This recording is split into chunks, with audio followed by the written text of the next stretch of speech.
कहाँ होला पुग्ने दौडेको। म त यहाँबाट बिस्तारै पहिला गुफामा जान्छु। हाम्रो लोमनथाङको गुफा ल यिनी साना उहरू मूर्तिहरू गुफामा छिरे अनि यहाँ अनि माथि पाल छ फेरि गुफाको। हो आहा कति राम्रो। अब हाम्रो बाटो हेर न, बाटो यहाँबाट गुफाबाट झर्ने बाटो। आहा मजा आयो मजा आयो। ओहो कति राम्रो बाटो छ। यहाँबाट झर्नुपर्छ फेरि मलाई। अब मैले साथीहरूलाई गुफाबाट त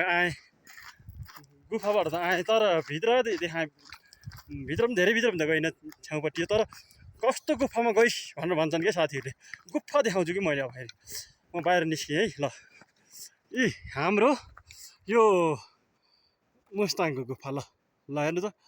ओहो ल हेर्नुहोस् कहाँबाट छिर्ने हो कहाँबाट निस्किने हो भन्ने कुरो त खोइ यहाँका यही मूर्तिकारहरू यहाँका लामाहरू जुन उनीहरूलाई मात्रै थाहा होला। कहाँ झ्याल छ कहाँ ढोका छ थाहै छैन। ल हेर्नुहोस् यस्तो भनेको नि यस्तो अचम्मको चिज पनि देख्न पाइयो यार जिन्दगीमा। रमाइलो भयो धेरै रमाइलो। फ्रान्सको गेस्टहरू लाई लिएर आएका छौँ हामी। धेरै रमाइलो भयो मैले बाँसुरी लिएर आएको छु। बाँसुरी लिएर आएको छु मैले। माथि एकछिन बजाउनु त त्यति आउँदैन क्या। त्यहीँ पनि एकछिन टडङ पारिदिएँ। खुसी भयो यिनीहरू धेरै खुसी भयो। अब चट्ट त्यहाँ गएर बस्या खाने यिनीहरू।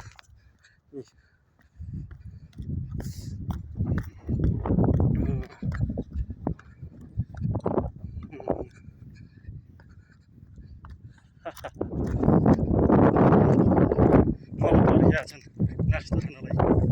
धेरै माया गर्छन्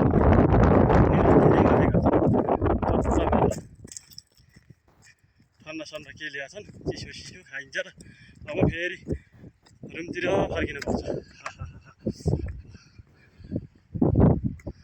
नमस्ते गाइस। परान